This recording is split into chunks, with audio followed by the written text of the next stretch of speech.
Well, hello to Leonard and Esther Kim and all of our friends at Worldwide Dream Builders Korea.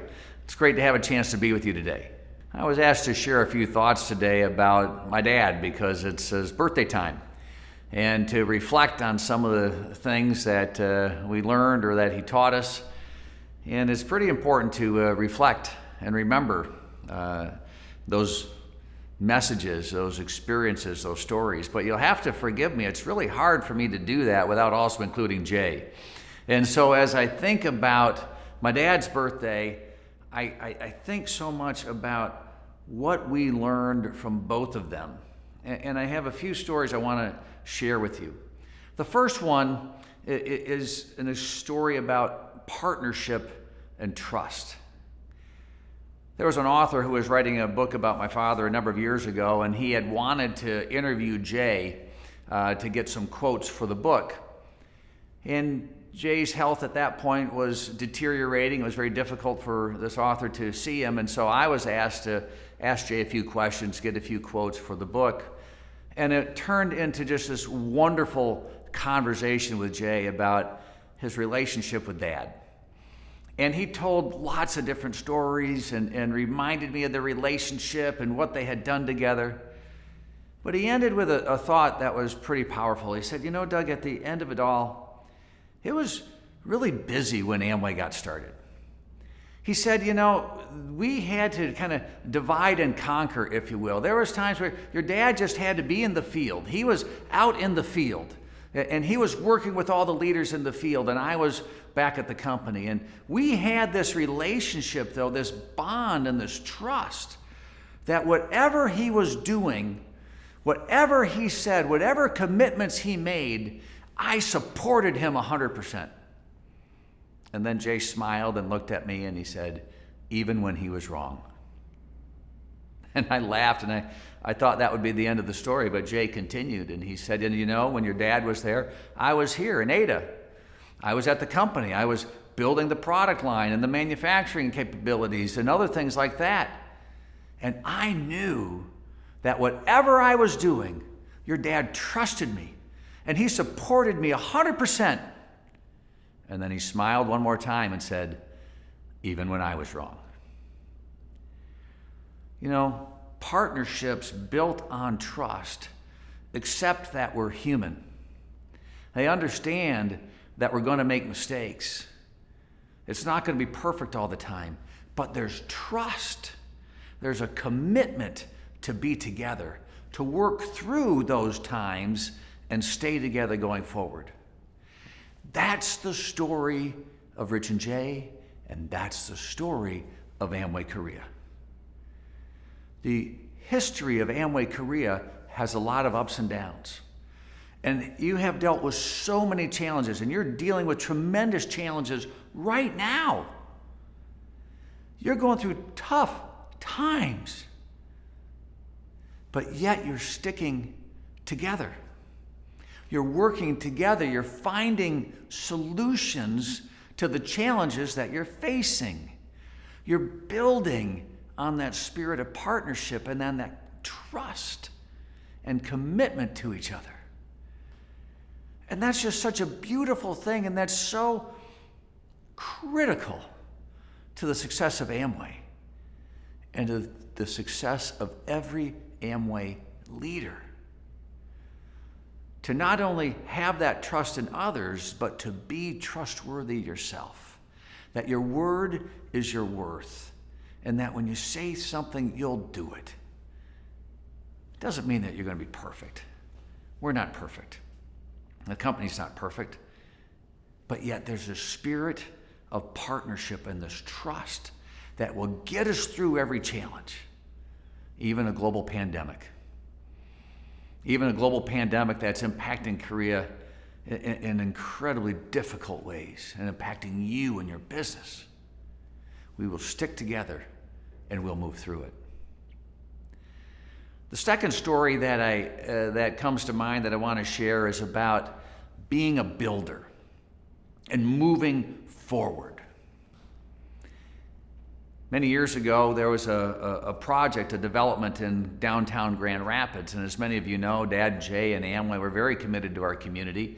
You're familiar with the Amway Grand Plaza Hotel, and they did a lot of things in our community to help make it better. Well, there was a big project that was established, and it was failing. It was done poorly from the beginning. It just wasn't working right. There was a big building that was built, and the building was literally falling apart. Well, Dad and Jay felt that they needed to be part of the solution. So they got involved with this project. They tried to figure out how to solve it, how to help it, how to take it forward. And what they were left with was a big problem. And it was at the time when those of us in the second generation were part of some of these discussions with Dad and Jay. They brought us in, and they were discussing two alternatives of what could happen with this project. One was that they could invest a lot of money to try to fix it. And two, the second alternative was that they could just call it quits. They could take the building down, collect the insurance for whatever happened. It was still a financial loss, but it would be minimum and without any risk. Well, those of us in the second generation were kind of looking at these alternatives and remembered some movies that had been made about buildings that were taken down. They were very glamorous. They weren't just taken down, they were exploded. They were these incredible movies with all this dramatic action around them, and as these buildings would blow up and as they would fall down, and as they were these dramatic stories told. So we're like, wow, this is a great solution.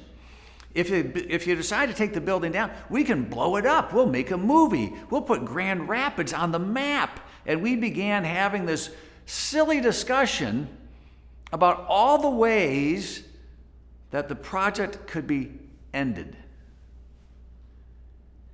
And I remember the conversation as we were having it amongst the second generation. All of a sudden we got quiet because we noticed that Dad and Jay were not participating in this conversation. They didn't like it very much.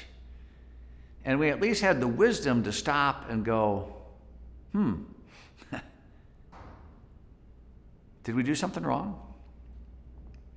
And I remember Jay just shaking his head, kind of looking down at the table. And I remember my father going, Jay, what are you thinking?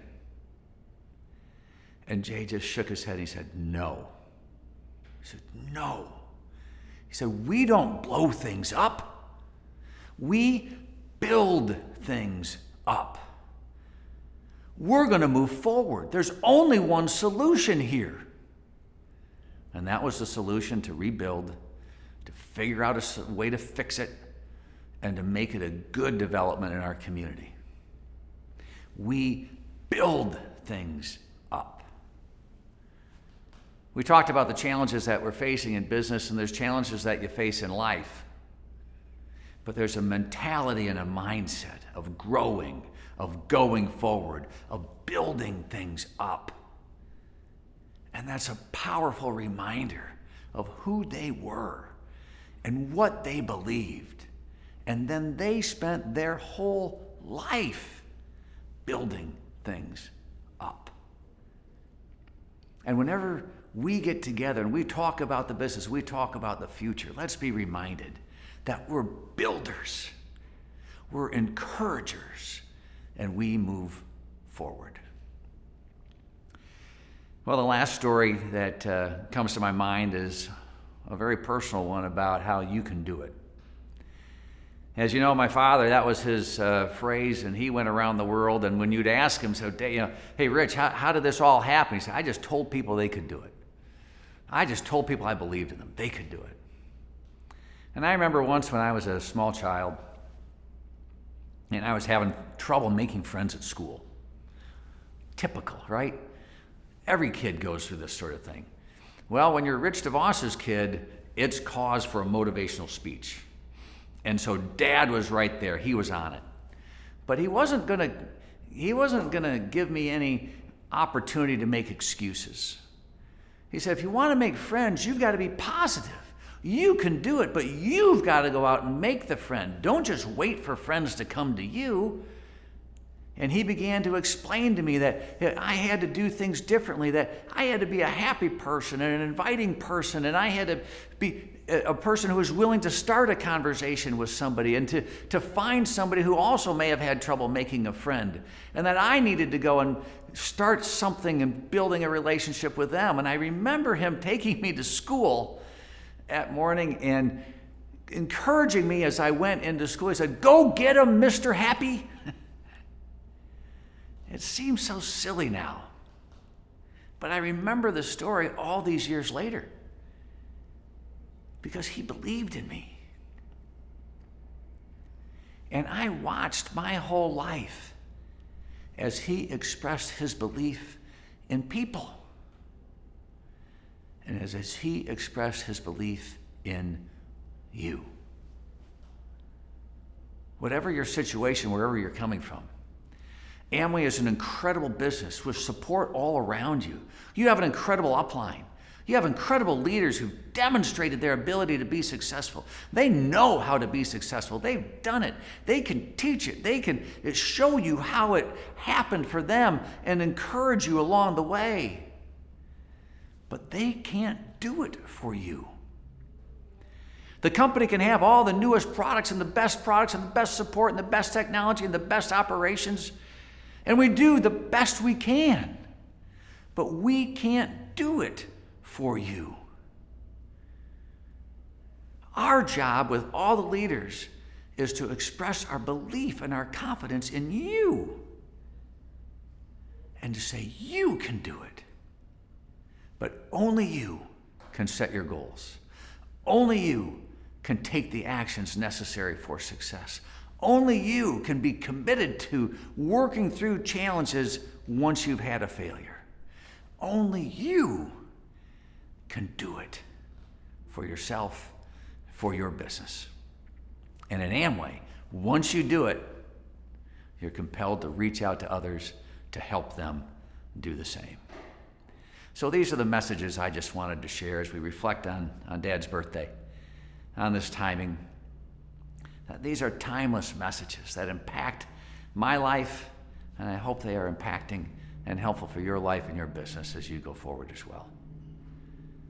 The spirit of trust and partnership, this idea of being a builder, and this knowledge that you have within you the ability to be successful, but you're going to have to do the work. So thanks for giving me this opportunity to share those thoughts. I trust all is well for you, even in the midst of tremendous challenge. We can still be positive, we can still look forward, and we can still move forward together. Thanks, everyone.